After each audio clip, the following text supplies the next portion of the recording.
Hi, it's me, your boyfriend slash girlfriend's favorite content creator who likes Yu Yu Hakusho. Watch Yu Yu Hakusho. It's peak shit.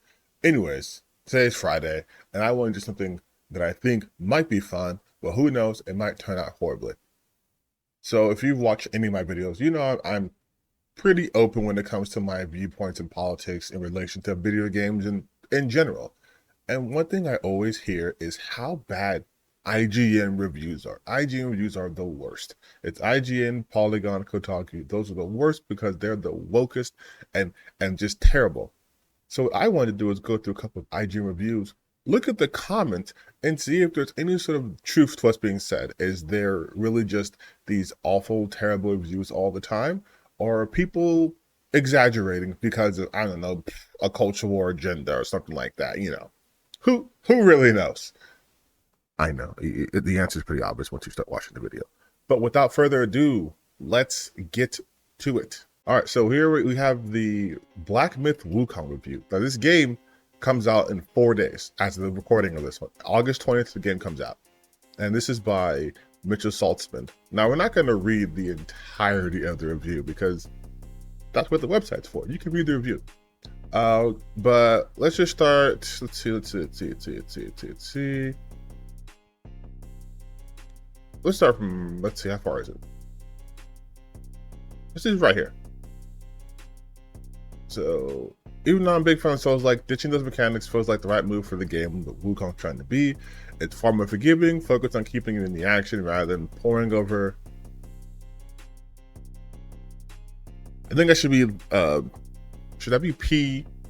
Is it P-O-R or should it be P-O-U? Let's look at that. Is it pouring over or pouring over? Oh, pouring. That's right.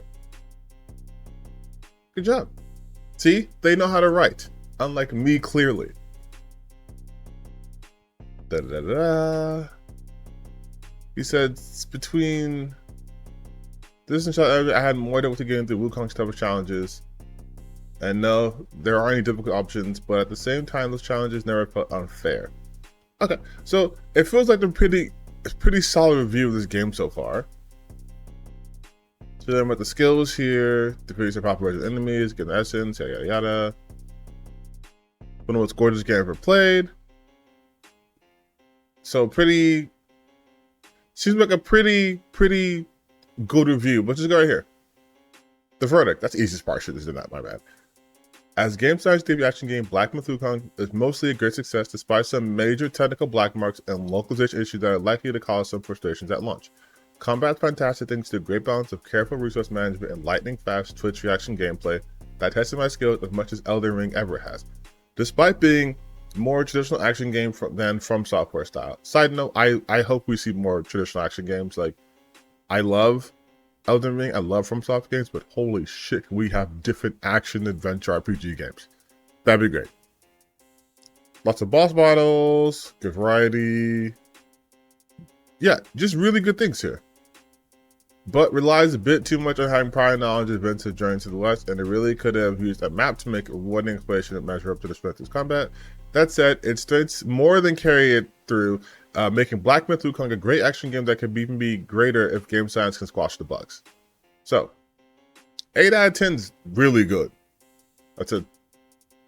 That's really good. For comparison, it's only 1 point lower than fucking Hades 2. Granted, Hades 2 is in early access, but that's not bad comparison. So now let's look at the comments. Nice, wait to the patch, but that seems good. There we go. Nah, I don't think IGN got paid enough money, so review isn't going to be 9 out of 10. Do you... Hold on, is someone going to check this guy? Okay, so like, do you see already how like there is already the sniff of the agenda working through here? That, oh man, IGN didn't get paid enough money, so of course this game only gets a 9 out of 10. Because IGN got paid buku bucks by the Hades developer to give it a 9 out of 10. Like, okay. Yeah, Super Giant Games was like, hey, IGN, give us some 9 out of 10. We'll make it worth your time, man. Flash the Dustborne tees. Da, da, da, da. Goku reference makes sense. So like a lot of these seem to be, for the most part, pretty good, which is legitimately a surprise. Not gonna lie. I thought I'd be way more idiots on here. But this is the IGN comment section. So I'm sure they monitor it a bit. Which, again, isn't bad. God, I wish other websites did that. But now let's go see how this looks compared to, let's say, on Twitter.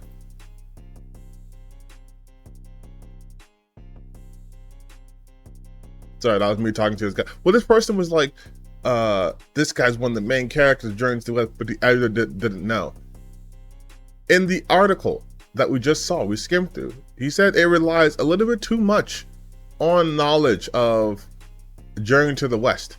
But then this guy says Dragon Ball is not an adaptation of Journey to the West. IGN can't even find an editor who understands Journey to the West to review this game.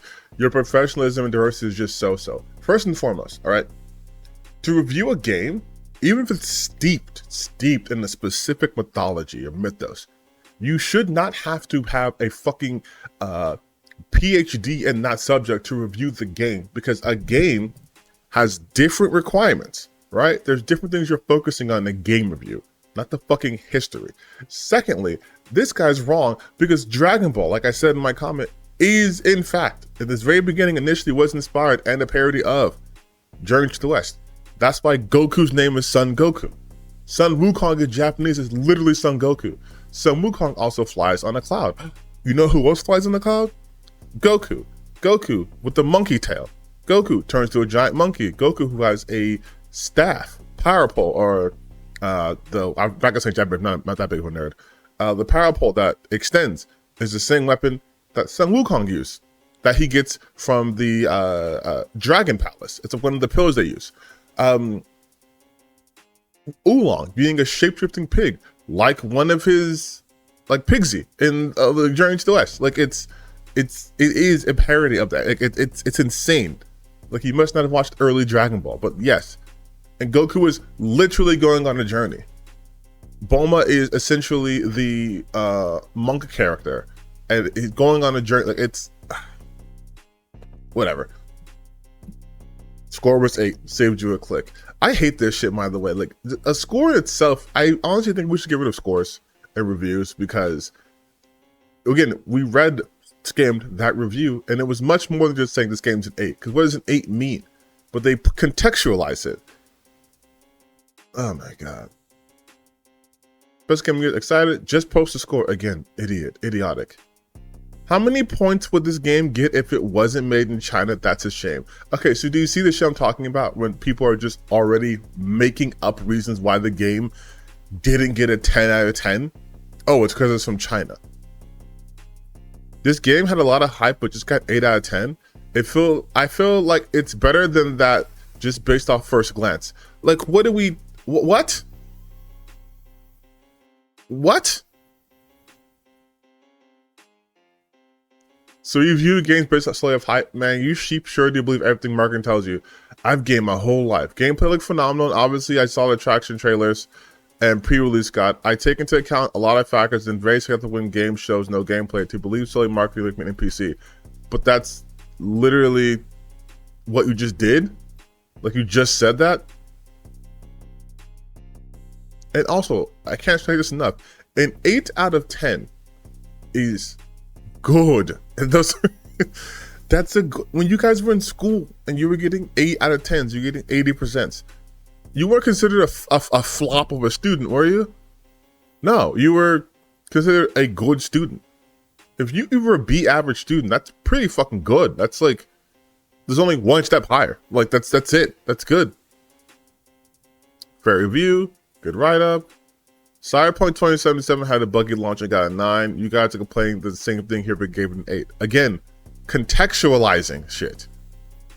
Cyberpunk and Black Myth Wukong are completely different games. Cyberpunk has more of a story, for starters, customization, it's a bigger world, all these things happening. There's other considerations at play. Like that's crazy. Some technical problems took off 2 points, and you are the people who gave Fortnite a 9.6. We don't forget. They don't understand that different people review games. Look at this. Maybe read the review rather than think cringe. I ain't wasting my time reading IGN garbage, and yet you're in the IGN comment section. Like, it's just, that's most of these comments are like, they'll say, oh, it's good or it's bad, but it's only bad because IGN said it's bad, and IGN's in the pocket of DEI at ESG. It's funny how your score is 8 out of 10, but the Chinese version's a 10. A bit biased, aren't we? Who do you think might be biased in the situation? Who do you think might be biased in the situation? The Chinese game, the game made in China by Chinese developers, got a perfect score. In China, the police investigated themselves and found the police did no wrongdoing. Like, what the fuck is, like, wouldn't the bias be the ones who are creating it or from the area where it's created from? Wouldn't that hold the bias? There is little point in rating the game due to political or cultural collision. I just hope everyone enjoys the game. If they gave this an 8, the game is going to be a banger for sure. Like, yes, because 8 out of 10 games are good. Like, what's happening in the world should be a 9 to the person who didn't play the game. 8 out of 10, great success. Yeah, but you see how they're trying to play it like, oh, see, because it's not Cyberpunk 2077, we can't give it a good score. Like, but you know what? I said we're doing IGN, so we're gonna go to a different IGN game. We're gonna go to Dustborne. Now, Dustborne is a game I played during the Steam demo. It's like comic booky kind of stuff. I don't know if I uploaded a video. If I didn't, I probably deleted the video by now. So just take my word for it. So yeah, it's almost like a Telltale type of game. As you can see it right here. But well, like I did before, we'll skim a little bit of the things here, then go to the verdict and go to the comment section. So you play as Pax. Pax means peace. An aloof con woman transporting secret cargo to Canada with a gang of fellow superpowered smugglers posing as a punk band. That's kind of fucking cool. It's set in an intriguing alternate version of America where JFK was never assassinated. Marilyn Monroe is referred to as Lady Justice, and a blast of concentrated information has gifted some people with powers. No lasers are flying, think more gaslighting, controlling minds you avoid, illusion magic, and more. That's one time making choices through dialogue and actions that drive your character towards a specific into that road trip. Will you snuggle up with your ex? Will you tell the rest of the crew about your plan? Will you eavesdrop on their calls? Oh. Okay. So this is definitely more of like a modern type of game for sure. And by modern, I just mean more inclusive. That's the game speak. We say modern to be more inclusive. Yeah, it looks very like Telltale. Whether it's in its story setup, the variety of characters, or the ways conflicts are approached in conversations, Dustborne's clearly made a conscious effort to be as inclusive as possible. It's to a degree that felt performative at first, and I say that as someone who is neither straight nor entirely mentally healthy. But the philosophy eventually becomes the driving force behind what makes both these characters and your decisions concerning them far more complicated and interesting. The positive message doesn't get in the way of gameplay, because the gameplay is all about being different and finding a place in society. X-Men did it in the 80s, and now Dustborne is doing it using the issues and visual language of 2024. Oh, alright. If we get an X-Men comparison, it can't be that bad. After the first hour, I was sure finishing Dustborne would be up there with folding laundry in terms of chores. After a few hours later, I was invested in the welfare of all my little freaky friends as they played gigs, fought robots, and had sometimes melodramatic conversations. It's a band of well-intentioned weirdos tells an absorbing story in an alternate history of America, and while I may have started by rolling my eyes, I was high on science fiction satisfaction and wondering if I was too old to get a neck tattoo and some neon accessories by the end. By the way, this was done by Rachel Weber. Notice how it's a different name than the other review, you guys, because there's not just one person who IGN hires to review everything. Just so you guys know. 7 out of 10.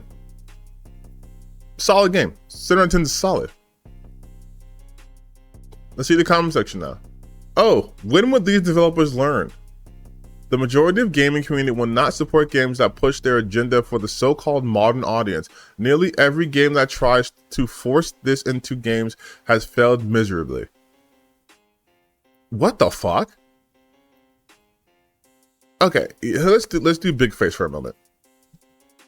Oh my god. All right, so weird that I have to say this, but there is a thing called genres, and genres are created by following specific, typically specific, like tropes, gameplay, etc., etc., etc. So for this person to say no one would play this game, no one wants to play this game, it's fucking dumb, because this is clearly what they want to say is this is a genre they don't play. Because obviously if people want to play this game, that's why this game exists. If it's like one of those Telltale games, those type of point and clicks, those your choices matter, those games fucking exist. Like, people play those games. It's just because you don't play doesn't mean other people don't play it. Like, oh my god.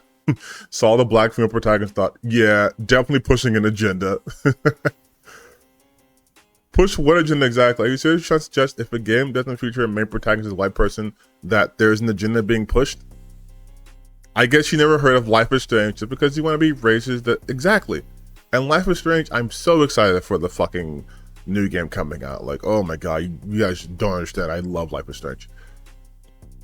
A bad game for a small target market sounds like financial ruin. Bring on the Concord and a 7. More people play online games than single player games though. I'm sorry, why is a 7 bad? 7 out of 10 is not bad either. Like, we gotta really redo our scoring systems. If you want a game that engages on a political level instead of this cheap check a box pandering, check out a much better game called Disco Elysium. It's more of an RPG but with dialogue instead of battles. I won't spoil anything about the systems except to say it's fascinating. That is crazy to say. That is a crazy thing to say. First off, I mispronounced it. Disco Elysium. I played Disco Elysium. Great game. Disco Elysium and this game are not the fucking same. This is like saying, if you want to play a game that does politics well, play Metal Gear Solid 2. Because people who play Metal Gear Solid 2 and the people who play games like Life is Strange, yeah, that's a strong overlap. You like the same genre.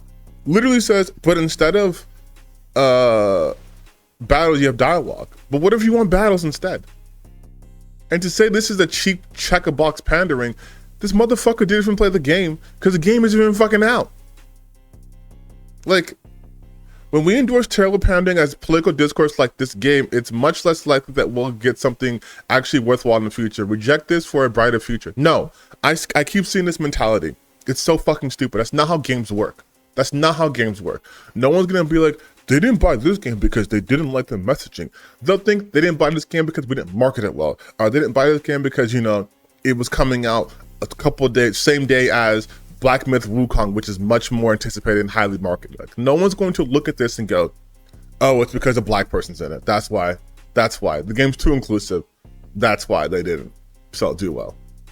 Like, oh my god. And again, they're talking about Disco Elysium. Why keep changing pronunciation? Disco Elysium. As if this game is trying to compare to that. Look, how exactly is this game pandering? I specifically said a check-a-box pandering. The way representation is used in the game, especially with interviews from the developer, does not at all seem organic. I was intrigued by this game when I first heard about it. No more. Yes, many games pander, COD panders to military, but the way a game like this panders, it hurts me because it fights for, I'm broadly on the side that, what the fuck? It hurts the cause it fights for. I'm broadly on the side of the game devs are, and I feel gross about how they did this. And I think it's done so poorly that people aren't going to think about the cause, but be repulsed by it. That's fucking stupid. Like, this is, I'm sorry, you're an idiot. These people are mad because there's a black female as a lead, and that's it. Modern Western dev is making likable, good-looking characters challenge impossible. I wouldn't mind so much about those things as long as the gameplay and story are actually good, but it's all terrible in my opinion. The one of these games are failing hard. I can't read today. They haven't played this game. Sweet Baby Inc. Boom! Waiting for it. I was waiting for it. I was waiting for it. Likeable, good-looking characters.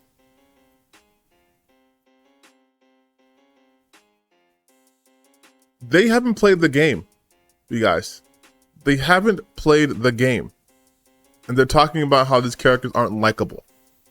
Not likable for a game they haven't fucking played. The game looks fun, but man oh man, the characters are distracting. There's being inclusive and there's this. Instead of looking normal, it comes off as way too try-hard and distracting. Also, women in video games don't all have to have the same exact Skrillex haircut dipped in a bottle of dye. All women in video games do have a giant rack. I learned this on the internet. I agree. For a game that wants you to connect emotion to the characters, I'd be distracted. Let's put an overweight girl in with alopecia, I don't know why it's capitalized, in a punk band. It feels try-hard unrealistic. Replace the cast with life or strange character and this would be 1000% better. This is so fucking stupid. I hate these comments so much. I'm getting upset. Overweight women with alopecia don't exist. They don't exist. Also, where's the overweight woman with alopecia? Is it one of these images here? Let's see. Let's go to the characters actually. Her, wait a minute. You're fucking kidding. They're talking about her. Is there a better picture of her? Well, that's robots. No. So it's her. The birds you can barely see. Overweight? Y'all niggas are dumb, bro. I'm sorry. Like, she looks fine. Oh my god, dude. The score is 7, the same number of folks playing this game. Again, the game doesn't come out until August 20th. Business-wise, I don't understand the reasoning behind marketing the game with characters that don't get the largest demographic that most often purchase these games. Oh my fucking god, it's because they're not going for the largest demographic. It's because they're not going for the largest demographic. It's because they're not going for that. How do you, what the fuck is, okay, you know what, different video. My fucking god. Why do these people not understand they are not the target audience? This, you know what, that could surmise everything. You're not the target audience. If I'm making a game, the Dress to Impress, I have a specific audience. Why aren't they making this one? Because it's not fucking for you. It's not for you. That's why. It's so simple. It's such an easy concept to understand. Like I said earlier with genres, this is not for you. Not everything exists for you, Mr. White Cis Straight Male Gamer. Not everything is for you. It's just not. They know this. First off, this isn't being made by a AAA developer. This game isn't trying to make $60 billion. It's not Call of Duty. It's not a game from Sony or Microsoft or, you know, like Blizzard, Activision, Blizzard, EA. It's not one of those big AAA games that markets like crazy. In fact, I'm pretty confident if those of you who have not seen this video or who saw this video just now, this is the first time you even heard of Dustborne. This isn't a game being pushed out to the masses. It's a very specific niche game, like a lot of other games. This notion that everything has to be mass market appeal is such stupidity. That's not how it works. Indie games as an entire industry literally are the antithesis of that. Like, gamers complain about the AAAs all being the same and whatever because they all want to get mass market appeal. That's why they'll spend $140 million getting a celebrity to do a commercial for or have their likeness in the game because they want mass appeal. Okay? These games don't want that. They want a very specific audience. And in Dustborne's case, it's very clearly people who do not mind diversity and inclusion and also like games from Telltale, like The Wolf Among Us, or, you know, the Tales from the Borderland, or the Batman Within. They're clearly going for that audience. even hell, like the visual novel types. They're going for that audience. So why the fuck would they want to appeal to the white gamer bro who wants to play Call of Duty all day, who wants chicks who have giant titties and all the time? They're not appealing to you because they don't fucking want you. It's not for you. Oh my fucking God, dude. Also, this comment sums it perfectly too. The common sentiment on here is people don't mind pandering as long as they're the ones being pandered to. 100,000%. The conversations we've had as a gaming community are so fucked that even when people do their normal job of just reviewing a game, whether it's in early access, and they will state it's in early access in their review, they will tell you what these numbers signify, and they'll have whole reviews that will give you the context as to why they ended up with that numerical value. You will still not have people just say, oh, this fucking sucks. This is a flop. This is bad. This isn't the gender. They're pushing this. They're doing that. And if you guys saw this video all the way through, thank you. But you're seeing that this is coming from the gamers. This isn't coming from the journalists. This isn't coming from the developers. This is coming from gamers. Gamers are the ones throwing these accusations out with no evidence and proof, and then just saying, this is what's actually happening. This is why Black Myth Wukong got a 8 out of 10 instead of a 10 out of 10. The game that I didn't play, it got lower scores because it's from China, and we all know IGN hates China. Like, to sum it up best, Jason Schreier said this: you are chasing angry hallucinations created by grifters who make money off your rage. There we go. See you guys next time.